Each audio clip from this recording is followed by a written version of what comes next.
সবাইকে জয় যিশু। আমাদের মহান প্রেমময় পিতা প্রভু যীশু খ্রিস্টের নামে আমি সবাইকে স্বাগত জানাই। আসুন আমরা ঈশ্বরকে ধন্যবাদ করি, কারণ তিনি ধন্যবাদ ও প্রশংসা পাওয়ার যোগ্য ঈশ্বর। আসুন আমরা আজকে ঈশ্বরের বাক্য থেকে পাঠ করব।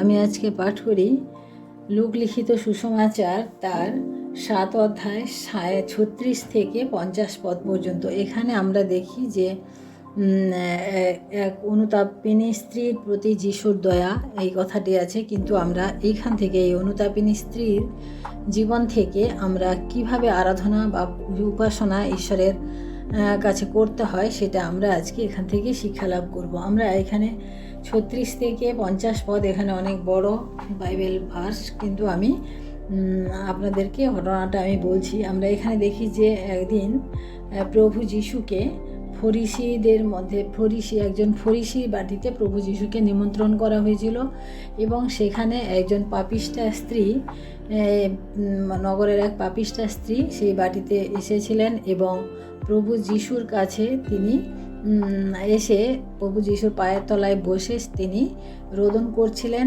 এবং তার চুল দিয়ে তার পা মুছিয়ে দিচ্ছিলেন, রোদন করছিলেন। সেই চোখের জলে তার পা ধুইয়ে দিচ্ছিলেন, এবং তার চুল দিয়ে তার প্রভু যিশুর পা ধুইয়ে দিচ্ছিলেন, এবং তার কাছে বহুমূল্য আতর ছিল, সেই আতর তিনি তার পায়ে ছড়িয়ে দিয়েছিলেন। এই ঘটনা দেখে যার বাড়িতে প্রভু যিশু গেছিলেন নিমন্ত্রণ খেতে, সেখানে প্রভু যিশুকে সেই সিমন ফরিসি, অর্থাৎ সেই ফরিসির নাম ছিল সিমন, তিনি মনে মনে বললেন যে প্রভু যিশু যদি জানতেন যে এই স্ত্রীলোকটিকে, তাহলে তিনি বুঝতে পারতেন। এই ধরনের কিছু তার মনে পরিকল্পনা চলছিল। তখন প্রভু যিশু বুঝতে পেরে তাকে বললেন যে, সিমন, আমি তোমাকে একটা প্রশ্ন জিজ্ঞাসা করি। যে তখন তিনি বলেন, হে গুরু, তুমি কি বলো? তখন প্রভু যিশু বললেন যে একজন মহাজনের 2জন ঋণী ছিল, তার মধ্যে একজন 500 সিকি ধার্ত আর একজন 50 সিকি ধারিত। তাদের মধ্যে দুজনেরই দেওয়ার কোনো ক্ষমতা ছিল না, তার জন্য সেই মহাজন দুজনকেই সেই ঋণ মুকুব করে দিয়েছিলেন। তখন প্রভু যিশু তাকে জিজ্ঞাসা করলেন যে এদের মধ্যে তোমার কি মনে হয়, কার বেশি ঋণ পরিশোধ হয়েছে, ক্ষমা হয়েছে, সেটা তোমার মতো? তখন সেই সিমন বলেছিলেন যে যার বেশি ঋণ ছিল তার। তখন প্রভু যিশু তাকে বললেন যে হ্যাঁ, এই স্ত্রীলোকও সে জানতো যে সে অনেক জীবনে অনেক পাপ করেছে, অনেক পাপের সে ক্ষমা পেয়েছে, তার জন্য সে আজকে এখানে এসে আমার পা ধুইয়ে দিচ্ছে বা এই কাজ করছে। এর জন্য করছে, যেটা তোমার করার কথা ছিল, যেটা তুমি করনি, সেটা এ করছে। আমি তোমার ঘরে এসেছি, তুমি আমার পা ধোয়ার জলও দাওনি, আমাকে চুম্বনও তুমি করনি, কিন্তু এ করেছে। তখন এই ঘটনা হচ্ছে এটাই। তারপরে দেখি যে সেই স্ত্রীলোকটি তারপরে চলে গেল, এবং শান্তিতে প্রভু যিশু বলল, তোমার সমস্ত পাপ ক্ষমা হয়েছে, তুমি যাও, শান্তিতে বসবাস করো। আমরা এই ঘটনাটা দেখি। এই ঘটনা থেকে আমরা যেটা দেখলাম যে প্রভু যিশুর কাছে ওই স্ত্রীলোক, যে পাপিষ্ঠা স্ত্রীলোক, তার যে কি বলবো, তার যে আরাধনা বা উপাসনা করার যে পদ্ধতি, বা তার যে জীবনের থেকে আমরা এটাই শিক্ষা পাই যে ঈশ্বরের কাছে আমরা যখন আরাধনা বা উপাসনা করি, তা কিভাবে করি। আমরা প্রত্যেকে ঈশ্বরের আরাধনা উপাসনা করি, আমরা গান করি, আমরা চার্চে যাই, আমরা বাইবেল পাঠ করি, আমরা প্রার্থনা করি, আমরা সমস্ত কিছুই করি, এটা করা উচিত বা আমরা করি। কিন্তু এই যে স্ত্রীলোকের জীবন থেকে আমরা দেখলাম যে সে কিভাবে আরাধনা বা উপাসনা করলো। সে প্রথমত সে প্রভু যিশুকে জানতো, কার কাছে যাচ্ছে সেটা সে জানতো, কারণ এই প্রভু যিশুর যে গুণ বা প্রভু যিশুর যে চরিত্র, সেটা তার জানা ছিল। তার জন্য সে নির্দ্বিধায় প্রভু যিশুর কাছে চলে যেতে পেরেছে। অর্থাৎ আমরা যখন আরাধনা বা উপাসনা করি ঈশ্বরের, আমাদেরকে জানতে হবে যে আমরা কার আরাধনা বা উপাসনা করছি। আমরা যে ঈশ্বরের আরাধনা বা উপাসনা করি, সেই ঈশ্বর মানে কীরকম বা কেমন আমরা জানি না। আমাদের ঈশ্বর সর্বশক্তিমান ঈশ্বর, তিনি এই স্বর্গ মর্ত পৃথিবী সমস্ত কিছুর সৃষ্টিকর্তা। সেই ঈশ্বরের, সেই সৃষ্টিকর্তার আরাধনা আমরা করি। সেই ঈশ্বরকে আমাদেরকে জানতে হবে যে আমরা কার, আমরা এই ঈশ্বরের দৃষ্টিতে আমরা কত নগণ্য, না কত নগণ্য, তাও আমাদেরকে ঈশ্বর প্রেম করেন। এই কথাটা আমাদেরকে জানতে হবে, তারপরে আমাদেরকে আরাধনা করতে হবে। আমরা যতক্ষণ না জানবো যে ঈশ্বর আমাদেরকে প্রেম করেন বা সে ঈশ্বরকে, ততক্ষণ আমরা ঠিক করে আরাধনা করতে পারবো না। কারণ ঈশ্বরের কাছে আমাদের অস্তিত্ব একেবারে ছোট্ট একটা পিঁপড়ের মতো, না? কারণ এত বিশাল ব্রহ্মাণ্ডে তার মধ্যে আমাদের অস্তিত্ব, অথচ আমরা এটা জানি যে আমাদেরকে ঈশ্বর প্রেম করেন, আমাদেরকে ঈশ্বর তার নাম, আমাদের নাম ধরে চেনেন। তাই আমাদেরকে জানতে হবে যে আমাদের ঈশ্বর কত মহান। আমাদের আরাধনা করার আগে এটা জানতে হবে বা উপাসনা করার আগে এটা জানতে হবে। দ্বিতীয়ত আমরা দেখি যে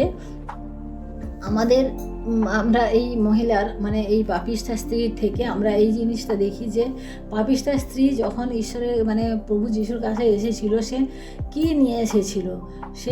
আমরা দেখি সে কিন্তু যখন প্রভু যিশুর চরণতলায় বসলো, সে কিন্তু তার গয়না খুলে দেয়নি বা তার প্রভু যিশুর জন্য অনেক মূল্যবান কিছু নিয়ে আসেনি। সে কি নিয়ে এসেছিল? তার ভগ্ন হৃদয় নিয়ে এসেছিল, তার অশ্রু নিয়ে এসেছিল, চোখের জল নিয়ে এসেছিল এবং তার চুল এবং আতর।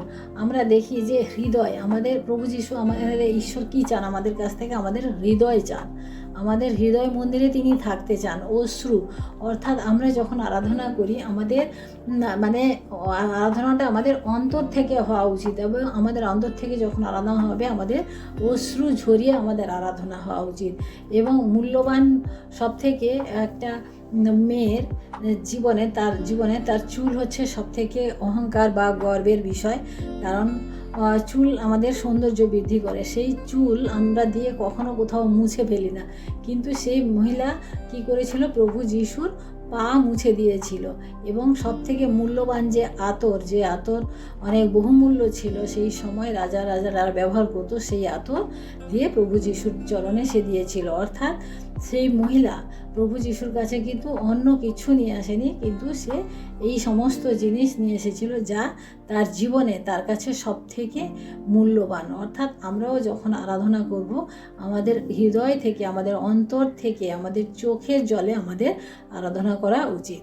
আমরা তৃতীয়ত দেখি আরাধনার সময় আমরা, মানে এই মহিলার থেকে আমরা কি দেখি যে সে মহিলা জানতো যে এই গৃহে, অর্থাৎ যে ফরিসি প্রভু যিশুকে নেমন্তন্ন করেছিল, কিন্তু সে মহিলাকে নেমন্তন্ন করেনি আর কখনো করতেও না, কিন্তু সেই মহিলা সেখানে চলে গেছে। সে মহিলা জানতো যে এখানে গেলে আমাকে অনেকে হয়তো অপমান করবে, আমাকে হয়তো ঢুকতে দেবে না, আমাকে বিতাড়িত করবে।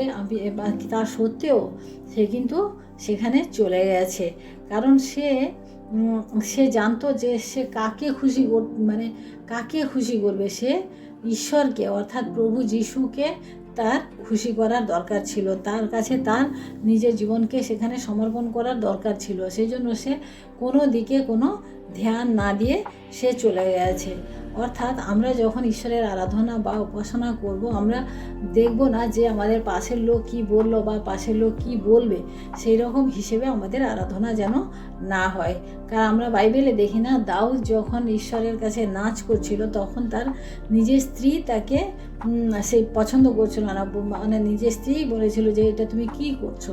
কিন্তু দাউদ তখন বলেছিল যে আমি জানি আমি কোন জায়গা থেকে আমাকে যে ঈশ্বর আমাকে তুলেছে বা যে ঈশ্বর আমাকে এই পর্যন্ত নিয়ে এসছে, আমি সেই ঈশ্বরের কাছে আমি নাচ করছি। অর্থাৎ তার স্ত্রীকে সে মানে কি বলবো, আনন্দ দেওয়ার জন্য বা করার জন্য সে নাচ করেনি। তাই আমরা দেখি যে আমরা যখন ঈশ্বরের কাছে আরাধনা প্রশংসা করব, তখন আমরা দেখব না যে কে কী বললো বা কে কী বলতে পারে। আমরা হান্নাকেও দেখি না, হান্না যখন প্রার্থনা করছিল, তখন সেই এলি যাজক তাকে পর্যন্ত মানে এলি যাজকও পর্যন্ত হান্নাকে বলেছিল যে মানে কি নেশা করে এসছে নাকি, মানে এইরকম মানে বলে আসে। কিন্তু হান্না কী করছিল, সে নিজের মনে বিড়বিড় করে সে প্রার্থনা করে যাচ্ছিল ঈশ্বরকে, তার মনের কথা সে খুলে বলছিল। সে কে কী বললো, কে কী করলো সে কিছু দেখে না। আমরা মার্থা ও মরিয়মের ক্ষেত্রেও সে একই জিনিস দেখি, যে মরিয়ম যখন প্রভু যিশুর চরণতলায় বসেছিল, তখন মার্থা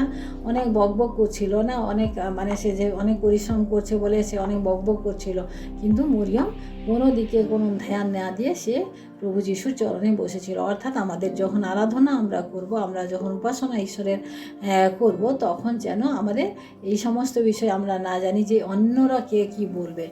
আমরা চতুর্থত দেখি যে এই মহিলা কি মানে সম্পূর্ণ প্রেমপূর্ণভাবে, অর্থাৎ সে তার সমস্ত হৃদয় দিয়ে, সমস্ত মন দিয়ে সে ঈশ্বরের কাছে নিজেকে সমর্পিত করেছিল। সে জানতো যে তাকে হয়তো সেখান থেকে কেউ তাড়িয়ে দেবে, বের করে দিবে, কিন্তু সে তার সমস্ত হৃদয় দিয়ে সে ঈশ্বরের কাছে তার আরাধনা সে করেছিল। আমরা আরও দেখি যে সে মহিলা হয়তো ভাবতো, আমরা মানে তারপরের পয়েন্টে আমরা দেখি যে সে মহিলা হয়তো চিন্তা করতো যে না, সবাই বেরিয়ে যাক, তারপরে আমি প্রভু যিশুর সেবাটা আমি করব। কিন্তু সে সেই সময় করেছে যে সময় সে মনে করেছে। অর্থাৎ আমরা যখন ঈশ্বরের কাছে আমরা আসি বা ঈশ্বরের বাক্য পাঠের জন্য আমাদের অনেক সময় আমরা করি না, তারপরে হঠাৎ করে হয়তো মনে হয় যে না, আমি কাল থেকে ঠিক আমি প্রতিদিন বাইবেল পাঠ করব, প্রতিদিন পাঠ করব। কিন্তু প্রিয় ভাই বোন, না, সেরকম না। আমাদের যখনই মনে হবে, যেই মুহূর্ত মনে হবে, সেই মুহূর্ত থেকে আমরা যেন ঈশ্বরের আরাধনা বা উপাসনা আমরা শুরু করি। কারণ আজ করব না, কাল থেকে করব, এই করতে করতে আমাদের জীবনে অনেক সময় চলে যায়। যেরকম সে মহিলা, সে কিন্তু একেবারে এক মুহূর্ত দেরি করেনি। সে কিন্তু তার জীবনের যেই সময় সে মনে করেছে এবং সে জানতে পেরেছে যে প্রভু যিশুই সে আসল মানে একমাত্র ঈশ্বর, তখন থেকে সে আরাধনা শুরু করেছে বা সেবা শুরু করেছে।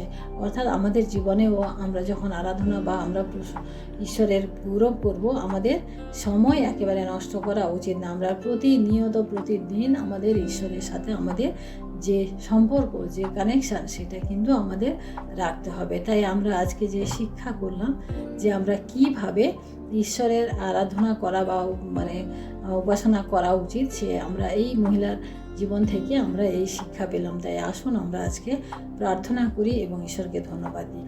Hallelujah, hallelujah, hallelujah. মহান প্রেমময় পিতা, তোমার মহান আমি ধন্যবাদ প্রশংসা করি প্রভু, আজকের এই সুন্দর সময় প্রভু, আরেকটি বার তোমার বাক্যপাঠের মধ্য দিয়ে প্রভু আমরা যে শিক্ষা অর্জন করলাম প্রভু, তুমি আমাদেরকে সাহায্য করেছো, তাই আমরা এই শিক্ষা অর্জন করতে পেরেছি। তাই তোমায় ধন্যবাদ দিই পিতা, তোমায় ধন্যবাদ করি প্রভু, তোমার অশেষ কৃপার কারণে প্রভু আজকের এই সময় প্রভু আমরা তোমার সম্মুখে প্রভু